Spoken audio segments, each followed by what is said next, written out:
अब एक उपाय बचा है कि मैं पूरी ताकत लगा करके अनाथ कातरे तई कांदे, हे गोविंद, हे गोविंद, हे गुरुदेव, हे संतगण, हे नित्यानंद प्रभु जी, हे महाप्रभु जी, हे रूप गोस्वामी जी, हे सनातन गोस्वामी जी, हे गोपाल भट्ट गोस्वामी जी, हे रघुनाथ भट्ट गोस्वामी जी, हे जीव गोस्वामी जी, हे रघुनाथ दास गोस्वामी जी, हे बड़े बाबा जी, हे सखी माँ जी, हे श्रीपाद रामदास बाबा जी महाराज, हे परम गुरुदेव श्रीपाद गौरांग दास बाबा जी महाराज, हे सदगुरुदेव जी।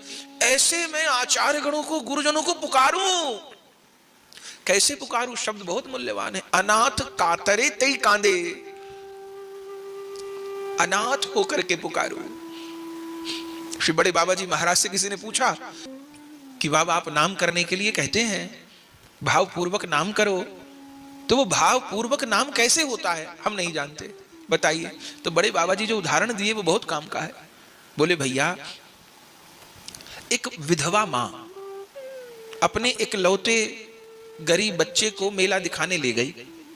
ठीक, बच्चा मेला देख रहा है, मेले में बहुत सामान देखा उसने, सबको देख करके वो माँ से कहता था मुझे ये दिलवा दे माँ, मुझे ये भी दिलवा दे, ये भी दिलवा दे। अब बेचारी माँ की तो इतनी औकात नहीं है, उसके पास धन नहीं है कि वो सामान दिलवा दे।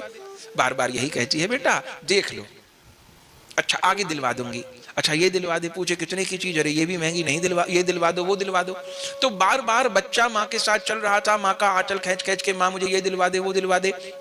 तो जो उसके पास 2-4 रुपए थे उसने सामान दिलवाया भी, लेकिन सब तो नहीं दिलवा पाई, पर बच्चा बार बार उस सामान की तरफ ही देखता रहा।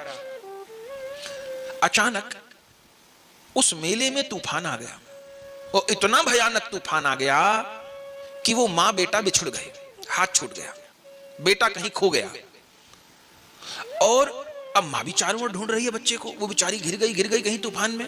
अब बच्चा भी चारों ओर भटक रहा है। बड़े बाबा जी महाराज उदाहरण देते, अब वो बच्चा उस मेले में दौड़ रहा है, और मेले में पहले भी वो उन सब सामानों को देख रहा था, अब भी देख रहा है, लेकिन अब क्या वो मेले में घूमते हुए सामानों के प्रति आकर्षण मन में कर रहा है?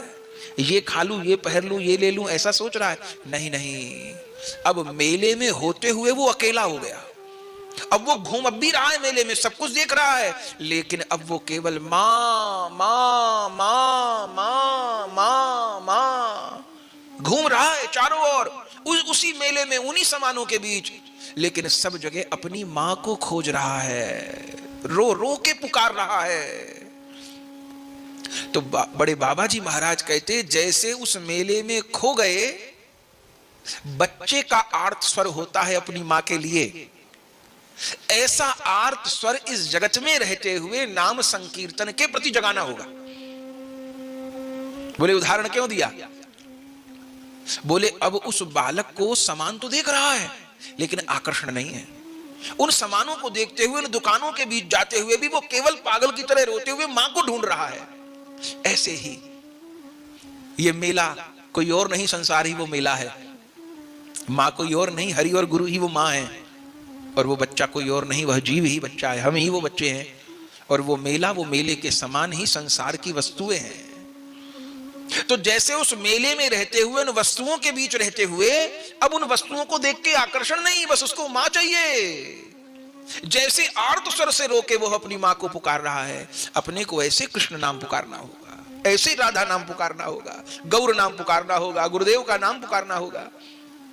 बड़े बाबा जी महाराज आगे भी कहते, बोले हो सकता है उस बच्चे को पुकारने पर मां ना मिले, क्योंकि उसकी मां कोई सर्वज्ञ सर्वसमर्थ तो है नहीं, बेचारी पंचभौतिक है, वो तो हो सकता है न भी मिले। लेकिन उस बच्चे की तरह हम गोविंद को अगर पुकारेंगे, तो गोविंद तो सर्वव्यापक है ना, वो तो छिप के देख ही रहा है कि पुकारता कैसे है ये इसकी आवाज केवल कंठ की है कि हृदय की है, वो यही देख रहे हैं। हो सकता है उस बच्चे को उसकी मां न मिले, पर यदि हमने उस बालक की तरह पुकारा, अनाथ कातरे तई कांदे, अनाथ कातर होकर के रो करके पुकारा, अवश्य राधा गोविंद प्रकट हो जाएंगे, गुरुदेव प्रकट हो जाएंगे, और चरण सेवा का सौभाग्य दे करके हमको कृतार्थ कर देंगे। अनाथ कातरे तई कांदे।